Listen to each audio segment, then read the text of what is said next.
अस्सलाम वालेकुम। उम्मीद है आप सब खैरियत से होंगे और बहुत खुश होंगे। आज का हमारा एक बहुत इम्पोर्टेंट टॉपिक है अबाउट रूल्स, जो कि पेपरा रूल्स के नाम से भी जाना जाता है। इसे पीपीआरए रूल्स भी कहते हैं। What does it mean? So PPRA rules 2004 tells about procurement rules and procedures for transparency and efficiency। अब इसमें क्या होता है ये हम स्टडी करेंगे। इसका इंट्रोडक्शन पहले देखते हैं। और these rules aims to ensure transparency and accountability. जैसे हमने कल ऑडिटिंग पे अपना लेक्चर एंड किया था, तो ऑडिटिंग का भी बेसिक रूल यही था कि हमें ट्रांसपेरेंसी लानी है, शफाफियत लानी है और अकाउंटेबल होना है हेड ने। तो हेड जो है वो अकाउंटेबल तभी हो सकता है जब उसका रिकॉर्ड बहुत बेहतरीन होगा और वो फेयर, उसका मतलब ओवरऑल जो उसका रिकॉर्ड कीपिंग है वो फेयर होगी और इससे एफिशिएंसी और उसकी एक्टिवनेस शो होगी और इससे आप जो करप्शन है उससे भी बचा जा सकता है। अब प्रोक्योरमेंट प्लानिंग क्यों ज़रूरी है, टेंडरिंग प्रोसीजर्स क्या होते हैं, बिड इवेल्युएशन क्या होती है, कॉन्ट्रैक्ट अवार्ड और मैनेजमेंट क्या होती है, ये चीज़ें अभी आज हम समझ लेंगे। जब आप ये पूरा लेक्चर लेंगे तो आपको इंशाल्लाह ताला पीपीआरए रूल 2004 का, जो कि फेडरल गवर्नमेंट की तरफ से तमाम ऑर्गेनाइजेशन में अप्लाई होते हैं, उसके बारे में हम पढ़ेंगे। And it aims to standardise procurement practices. So let's start with the introduction of PPRA Ordinance 2002. So PPRA Ordinance 2002 क्या कहता था? उसके मुताबिक हमारे पास पब्लिक प्रोक्योरमेंट रेगुलेटरी एक अथॉरिटी बनाई गई थी और इस ऑर्डिनेंस के तहत ही तमाम पब्लिक प्रोक्योरमेंट जो पाकिस्तान की गवर्नमेंट ऑर्गेनाइजेशन हैं वो होनी होती थी। अब इसमें सबसे पहले एक इदारा बनाया गया था जिसे हम कहते थे इस्टेब्लिशमेंट ऑफ पीपीआरए। जैसे कि हमेशा जो गवर्नमेंट आती है वो कुछ न्यू डिपार्टमेंट्स लेके आती है ताकि और अच्छे से एफिशिएंटली वो काम कर सके। तो पीपीआरए कब स्टार्ट हुआ था इसका?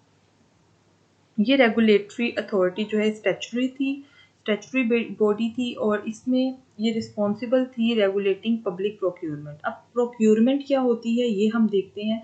इसके रूल्स जो फ्रेम हुए थे वो 2004 में और इसकी रेगुलेशन भी तभी 2004 से हुई थी ताकि पब्लिक प्रोक्योरमेंट को रेगुलेट किया जा सके। What is the aim of PPRA?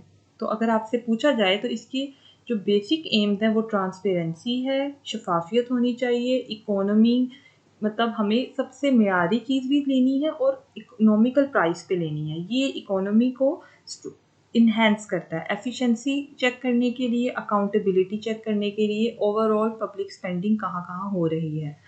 तो ऑब्जेक्टिव्स को अब हम ज़रा गौर से पढ़ते हैं। Let's talk about objectives of PPRA rules.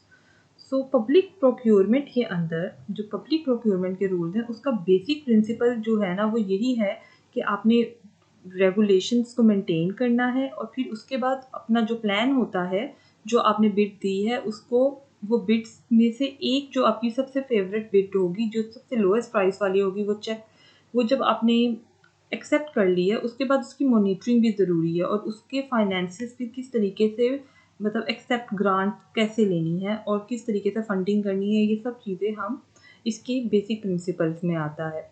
तो पब्लिक प्रोक्योरमेंट रूल्स में ना आहिस्ता आहिस्ता कुछ चीज़ें अमेंड भी होती रही थी। तो बेसिक ऑब्जेक्टिव्स इसके यही थे कि to standardise procurement procedures. Overall procurement का प्रोसेस पीपीआरए रूल्स के तहत होता है and it will ensure fair competition among bidders. जितने भी बिडर्स हमारे पास होंगे उनमें एक शफाफ कंपटीशन होगा, क्योंकि कंप्यूटर के ज़रिए होता है तो कोई भी अंदर करप्शन का भी चांस ज़ीरो हो जाता है, क्योंकि कंप्यूटर ने खुद ही बिड लेनी होती है और सबसे जो लोएस्ट बिड होती है वो कह लें कि आप चूज़ कर लेता है कंप्यूटर और फिर उसी को ही वो विनर तस्वुर करता है। तो जब बिड ओपन होती है तो उस पर हमें पता चल जाता है ओपनिंग ऑफ बिड में कि लोएस्ट प्राइस ही उसने चूज़ की थी।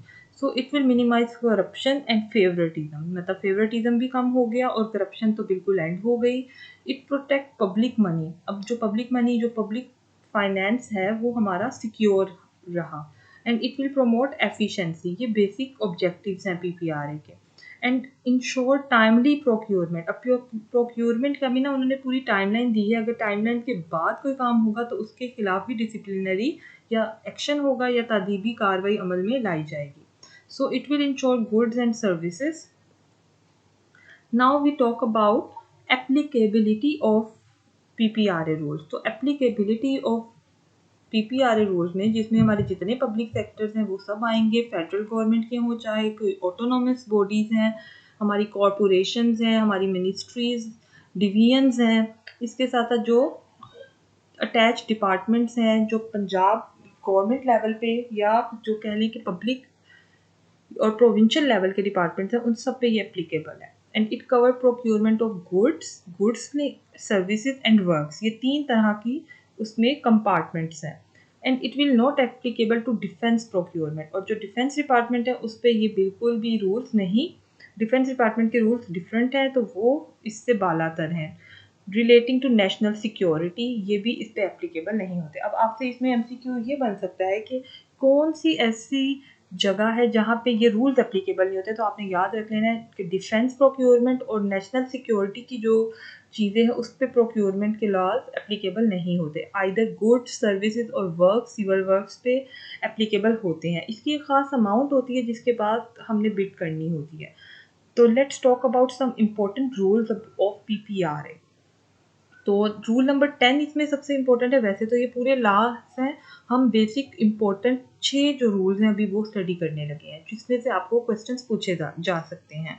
आपसे मैं फाइल शेयर कर दूंगी, आप उसको चाहे स्टडी कर लें, वो तो सेक्शन तमाम रूल्स हैं उसमें लिखे हुए, लेकिन ये मोस्ट इंपॉर्टेंट है, इसको आप अभी नोट कर लें बल्कि याद कर लें. रूल नंबर 10 क्या कहता है? रूल नंबर 10 कहता है कि प्रोक्योरमेंट प्लानिंग जो है ना वो मैंडेटरी है.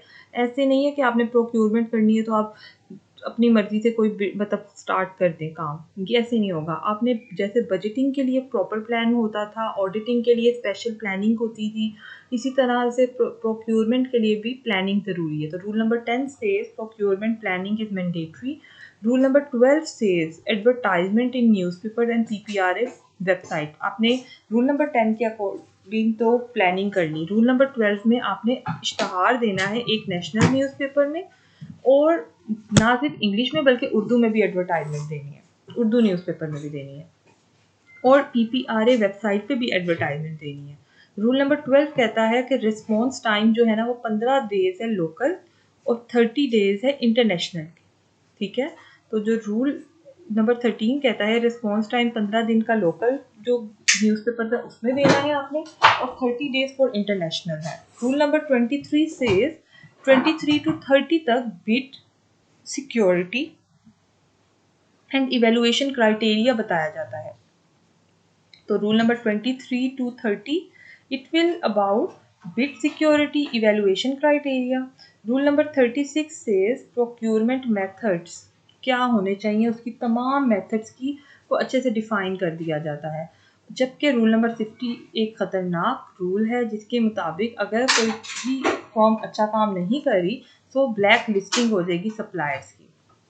प्रोक्योरमेंट मेथड रूल नंबर 36 जैसे अभी हमने पढ़ा था कि प्रोक्योरमेंट मेथड किसके तहत है, रूल नंबर 36.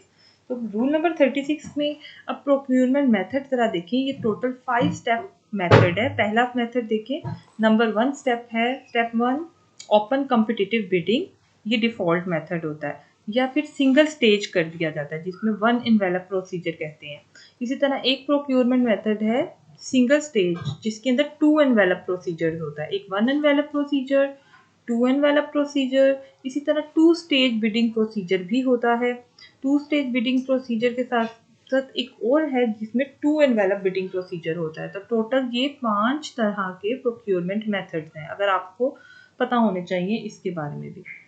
अब प्रोक्योरमेंट मेथड्स के साथ साथ कुछ स्पेशल केसेस कभी कभी आ जाते हैं. स्पेशल केसेस में क्या होगा, जैसे रूल 42A जो है वो कहता है कि डायरेक्ट कॉन्ट्रैक्टिंग रूल कहलाता है. ये direct contracting rule number 42A 42A कहता है in emergency and exclusive rights में और एमरजेंसी में.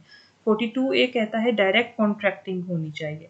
निगोशिएटेड टेंडरिंग जो है ना वो होनी चाहिए. निगोशिएटेड मीन्स के specific technical and complex procurements के लिए कुछ हम टेंडर को अच्छे से निगोशिएट भी कर लेते हैं कि कमी बेशी हो सकती है इसमें. फ्रेमवर्क कॉन्ट्रैक्ट्स में रिपीटेटिव आइटम्स जो होती हैं ना वो फ्रेमवर्क कॉन्ट्रैक्ट्स में आता है.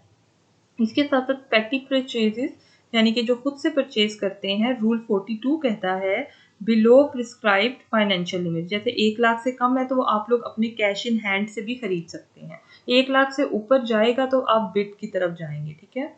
अब पीपीआरए वेबसाइट और ट्रांसपेरेंसी कैसे साथ साथ चलती है जी, ये आपके सामने वेबसाइट लिखी हुई है www.ppra.org.pk। इस पे हम पब्लिक बिडिंग करते हैं। All tenders must be uploaded on it. So rule number 1 जो इसका है कि पीपीआरए वेबसाइट के ऊपर ही तमाम टेंडर अपलोड होंगे। इंफॉर्मेशन अवेलेबल होती है फॉर पब्लिक स्क्रूटनी, पब्लिक को दिखाया जाता है कि ये एडवर्टाइजमेंट है, पब्लिक के लिए वो शो कर किया जाता है, ये ज़रूरी है ताकि ये ट्रांसपेरेंसी शो करता है। ये नहीं है कि छुपके से कोई टेंडर हो गया और अपनी मर्जी से आपने किसी को भी दे दिया, ऐसे नहीं होता। आवाम देखती है और आवाम नज़र रखती है, बल्कि कंप्लेंट सेल बना हुआ है, उस पर शिकायत भी आवाम देती है। तो प्रोमोट करता है ये ट्रांसपेरेंसी और अकाउंटेबिलिटी। तो रूल्स जो है ना वो एक ही है कि it will ensure transparency and accountability. So what are the responsibilities of procuring agencies? Now let's talk about it कि जो प्रोक्यूरिंग एजेंसीज है ना वो क्या करती हैं। It will prepare annual procurement plan. So number 1, it will prepare annual procurement plan बनाया जाता है। वो प्रोक्यूरमेंट प्लान में तमाम प्रिस्क्राइब जो प्रोक्यूरमेंट मेथड्स हैं, आइदर वो कौन सी आपने बिड लेनी है, कौन सा तरीका इख्तियार करना है, वो तमाम लिखा जाता है। And it ensure open competition and transparency, सबको मौका दिया जाता है कि सब उसमें पार्टिसिपेट करें, ओपन बिडिंग करें और ओपन कंपटीशन होता है जिससे ट्रांसपेरेंसी शो होती है। और ये सारा कंप्यूटराइज्ड और डिजिटलाइज्ड मेथड है, इसमें बिल्कुल ज़ीरो मैनुअल वर्किंग है। बल्कि अब हुकूमत चाह रही है कि वो हर डिपार्टमेंट को, जैसे पीपीआरए पूरा मैनुअल काम ख़त्म कर दिया गया है, अब ये चाह रही है कि आहिस्ता आहिस्ता ये जो मैनुअल वर्क है इसे कम करें, क्योंकि उसमें करप्शन के चांसेस बढ़ते हैं। जब मैनुअल बातें होती हैं तो उसमें फेवरेटिज्म आ जाता है, उसमें करप्शन बढ़ सकती है। जबकि जो कंप्यूटर और डिजिटलाइज काम होगा तो फिर क्या होगा, it will ensure competition and transparency. तो हुकूमत की तवज्जो यही है कि आहिस्ता आहिस्ता वो हर महकमे में मैनुअल जो एफर्ट है उसे कम करके डिजिटल सिस्टम लेके आए। So it maintain a proper record for audit. तो इससे क्या होगा कि ऑडिट जब होगा तो आपका रिकॉर्ड बिल्कुल एक्यूरेट होगा, आपकी चीज़ें बिल्कुल क्लियर होंगी। Now let's go about this summary of PPRA rules. अब हम आज हमने जो पढ़ा है पीपीआरए रूल्स 2004 के बारे में, तो ये क्या कहता है, it will provide framework for fair procurement. यही सवाल आएगा आपको, इसके अलावा इसमें से कोई बात नहीं पूछी जा सकती। इसके साथ साथ आपसे पूछ सकते हैं कि what are the basic objectives of PPRA rules. तो आपने ये फिंगर टिप्स पे याद कर लें that it will ensure transparency, it will ensure accountability, it ensures economy and efficiency of overall bidding process. So it is very convenient, very important, and also it ensures fair procurement. तो ये बहुत ज़्यादा इस तरह से बहुत important है।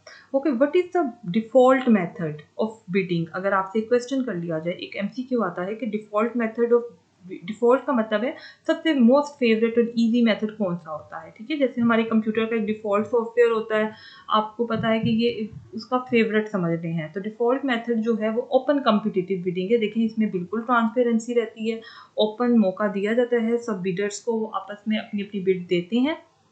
Bid जब शो होगी वो उनके सामने शो हो जाएगा कि जी लोएस्ट बिडिंग ये थी, वो सारा एक रिकॉर्ड देंगे कि फॉर एग्जांपल 4 लोग हैं, 4 टीचर्स ने वोट देना है, तो वो जो सबसे मतलब जिसको भी वोट देना होगा, जब कंप्यूटर उसे शो करता है तो कि आयशा ने इसको वोट दिया है, अनम ने जिसको भी वोट दिया है, या आमना ने इसको वोट दिया है, मतलब 3 अगर कंपटीटर से, तो जो जब उसकी वैल्यूज आएंगी कंप्यूटर पे तो वो शो हो जाएगा। तो ये ओपन कम्पिटिटिव बिडिंग इसलिए बहुत इंपॉर्टेंट है, ठीक है। तो इसमें कुछ एक्सेप्शंस भी होती हैं। Exceptions allowed under special circumstances, जैसे हमने रूल 42A की कुछ एक्सेप्शंस पढ़ी थी आपके सामने, वो आपने हमेशा याद रखनी। इसमें से बहुत सवाल पूछे जा सकते हैं। रूल 42A में कुछ स्पेशल केसेस हमने पढ़े हैं, वो मैं रिवाइज भी कर देती हूँ आपके लिए कि रूल 42A में कुछ स्पेशल केसेस थे।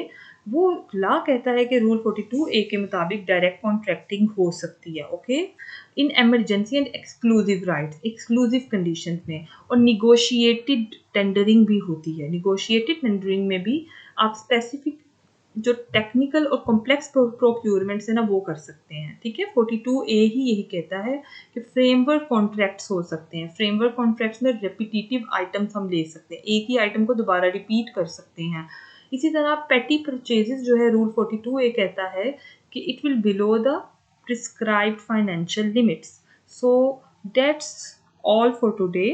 आज का टॉपिक हमारा बहुत इंटरेस्टिंग और होपफुली आपको समझ आ चुका होगा। इंशाल्लाह ताला नेक्स्ट टॉपिक के साथ हम दोबारा आपके साथ जो है ये सफ़र जारी रखेंगे। आप अपना जो है नोट्स मेकिंग करते रहें, इसे रिवाइज करें, रिकॉल करते रहें, क्योंकि जब तक भी आप में जितना भी हम एफर्ट कर लें, जब तक आप इसके नोट्स नहीं बनाएंगे, जब तक आप इसको रिकॉल नहीं करेंगे, आप कभी भी वो चीज़ याद नहीं कर पाएंगे।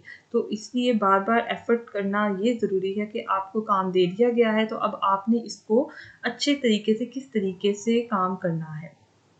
तो ये चीज़ जो है ओवरऑल आपके लिए बहुत ज़रूरी है। तो इंशाल्लाह ताला कल भी होपफुली इतने ही बजे आपको ये लेक्चर मिल जाएगा। तो दैट्स ऑल फॉर टुडे। अल्लाह हाफ़िज़।